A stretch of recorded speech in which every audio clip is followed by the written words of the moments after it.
Formation commanders का जो इजलास होता है उसके बाद का एलामिया वो बड़ा अहमियत का हामिल होता है। अहमियत का हामिल इसलिए है कि पाकिस्तानी जो मारूजी हालात हैं उसके अंदर से इस्टेब्लिशमेंट क्या सोच रही है और उसकी डायरेक्शन किस तरफ है, वो एक तरह से इंडिकेशन मिलती है पाकिस्तान की इंटरनल पॉलिसी के हवाले से भी और रीजनल सिक्योरिटी के हवाले से भी।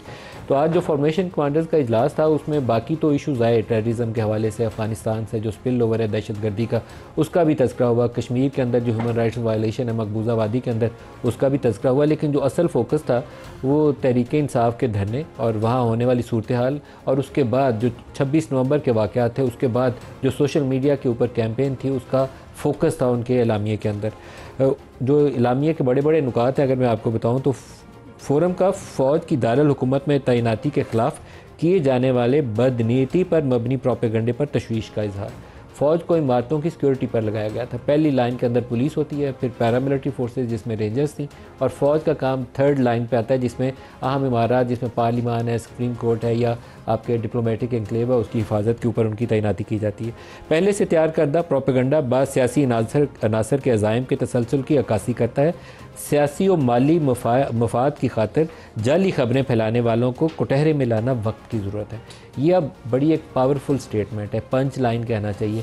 मैंने पिछले 3-4 रोज़ से पीका लॉ के अंदर तज़किरा किया है कि जो हुकूमत मुजव्वज़ा तरमीम लाना चाहती है उसमें 5 साल की सज़ा है, कैद, और 10 लाख रुपए जुर्माना है। वो VPN का जो इस्तेमाल है उसके ऊपर भी उसको ममनुआ आइटम के तौर पर शुमार किया जाएगा और उसके ऊपर भी सज़ाएँ तजवीज़ की गई हैं।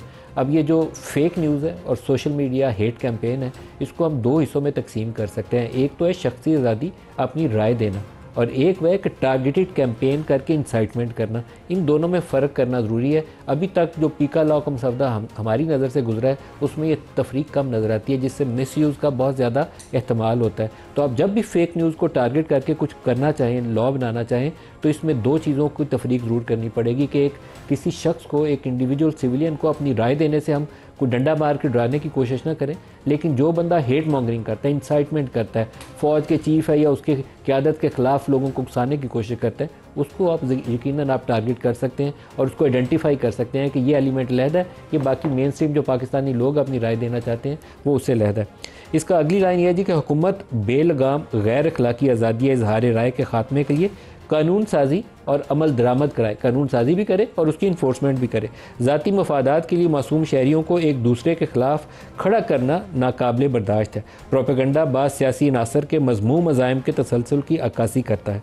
प्रोपेगंडा का मकसद अवाम और मुसल्लह अफवाज के दरमियान दरार डालना है। और लास्ट लाइन है कि हथियार इस्तेमाल करने की कोई भी कोशिश हरगिज़ बर्दाश्त नहीं की जाएगी। जो हमारे साथ आज प्रोग्राम में पैनल्स में कमरजमान कायरा साहब हैं, सीनियर रहनुमा हैं पाकिस्तान पीपल्स पार्टी के। कायरा साहब बहुत शुक्रिया आपका। आपकी जमात आजकल वैसे ही लाइमलाइट में है। बिलावल की मुलाकातों के बाद लगता है कि पता नहीं कोई सियासी भूचाल भी आने वाला है। खुर्रम दस्तगीर खान पाकिस्तान मुस्लिम लीग नवाज़ के सीनियर रहनुमा हमारे साथ हैं, और अहमद अवैस साहब पाकिस्तान तहरीक इंसाफ से हमें ज्वाइन करेंगे। सबको खुशामदीद कहते हैं। कायरा साहब, सबसे पहले जो 24 का धरना, 26 के जो वाक़यात हुए उसमें तशद्दुद भी था, जाने भी गई, ज़ख्मी भी हुए लोग, और पीका लॉ, इससे शुरू कर लेते हैं। क्या मामले की इससे बेहतर हैंडलिंग हो सकती थी? क्योंकि फॉर्मेशन कमांडर्स का जो एलामिया है इसके अंदर आपको कुछ इश्यूज़ के ऊपर एक तशवीश नज़र आती है कि जो कुछ हुआ वो शायद अवॉइड भी किया जा सकता था। नदीम साहब, पहली गुजारिश तो यह है कि जो हुआ बहुत अफसोसनाक था। एक तरफ से ये क्लेम है कि वहाँ सैकड़ों लाशें गिरी या दसियों लाशें गिरी, अब शायद फिगर तो और नीचे अब 12 आ गई आज, बल्कि उसके ऊपर एक दोबारा खबर भी है कि गौहर खान और अलीमा खान की इस पर गुफ्तगू हुई कि आपने 12 क्यों कहा। उन्होंने कहा कन्फर्म ही 12 है इसलिए 12 का। 12 की भी कंफर्मेशन गवर्नमेंट की तरफ से तो ये कहा जा रहा है कि हमारे पास कंफर्मेशन नहीं है, तो उधर से टोटली डिनायल है, इधर से ही है। बहरहाल जो भी, अगर वो भी शहादतें अगर हुई हैं तो वो शहादतें हैं और हमें उनका भी अफसोस है। वो हमारे बच्चे हैं, एक का जाना भी अफसोस, एक का हमारे बच्चे हैं, हमारे भाई हैं, और उनको लाया गया है। उनको वो इस इरादे से नहीं आए, तो उनको लाया गया है कोई ख्वाब दिखा के अपने लीडर के मोहब्बत में फला, और उसके पीछे अज़ाइम कुछ और थे। अब सवाल यह है कि ये बिल्कुल पहली बात कि इसको कैसे हैंडल किया जाता।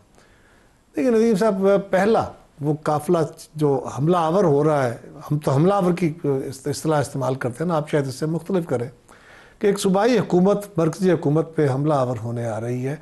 उसका पहला टकराव पुलिस के साथ होता है अटक पे, और वहाँ भी कोई 25 बंदे या 24 बंदे पुलिस के ज़ख्मी होते हैं। वहाँ पुलिस ने कोई इस तरह की फायरिंग या कोई मसला या कोई खौफनाक किस्म की कोई लड़ाई नहीं लड़ी, वहाँ को लोग ज़ख्मी नहीं हुए उनके। फिर चलते चलते कई जगहों पे ये लड़ाई होती है, फिर 26 नंबर चुंगी पे होती है, फिर पेशावर मोड़ होती है, चलते चलते वो कहते हैं हमने डी चौक जाना है। अच्छा, ये सारे अमल के दौरान हुकूमत ये कोशिश करती है, फैसिलिटेट करती है कि आप जाइए, वो पीटीआई की क़यादत को कायल करते हैं इस बात पे कि आप जो हम आपको इजाज़त दे रहे हैं, आप संगजानी में जलसा कर लें, सिट इन करना है सिट इन कर लें। वो उस पर एग्री करते हैं, लेकिन उनका ये ख्याल है कि हम अपने तौर पे फ़ैसला नहीं कर सकते जब तक हम खान साहब से इजाज़त ना ले लें। उनको वहाँ भेजा जाता है, वो वापस आके कहते हैं, जो मौजूदा क़यादत धरने की है, जो धरने को लीड कर रहे हैं, उनको वो कहते हैं कि जनाब ये खान साहब का पैगाम है, हम दो ज़िम्मेदार हैं ना, बैरिस्टर गौहर जो कि पीटीआई के इस वक्त इलेक्टेड चेयरमैन हैं, और दूसरे बैरिस्टर सैफ हैं जो उनके तर्जुमान हैं, वो दोनों कहते हैं कि हम मिल के आए हैं और ये उनका मैसेज है। उनको कहा जाता है नो, हमने तो डी चौक जाना है। फिर आप 26 नंबर चौकी पर उनको तजवीज़ दी जाती है उनकी अपनी जमात की तरफ से कि यहाँ रुक जाए, वो कहते हैं नो।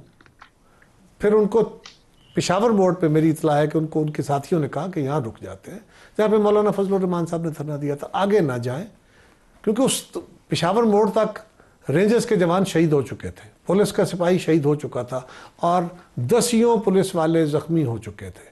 अब यहाँ पे भी जो बर्दाश्त का लम्हा है वो ऑलमोस्ट बायला पुआ पड़ा है। तो उनको वाइज एडवाइस आ रही है कि जी बहुत कुछ हो गया है, तो अब यहाँ रुक जाए। वो कहते हैं नहीं, हमने वहाँ जाना है। और वो वहाँ लेकर नौजवानों को जज्बातियत में आके, एक लिमिट है, जब वो क्रॉस करते हैं तो उसके बाद रियासत क्या करे। क्या यहाँ आने तक गवर्नमेंट ने कोई ऐसा मुजाहरा किया? जहाँ तक ताल्लुक किसी जगह तो एक बड़ा दिखाया गया कि एक नौजवान को कंटेनर से गिरा दिया गया, कुछ ने कहा जी वो तो नमाज़ पढ़ रहा था। मैंने कहा यार तीन कंटेनर्स के ऊपर चढ़ के एक नौजवान, क्या वो नमाज़ पढ़ रहा था? नीचे सारा एहतजाज हो रहा है और वो नमाज़ पढ़ने चला गया। नौजवान कर लेते हैं। वो नौजवान को भी किसी ने कहा नहीं था कि ऊपर चढ़ो, और जिस पुलिस वाले ने उसको धक्का दिया उसको भी वज़ीर आज़म ने या किसी पार्टी ने या किसी वज़ीर ने नहीं कहा या आईजी ने नहीं कहा कि तुम उसको नीचे गिरा दो।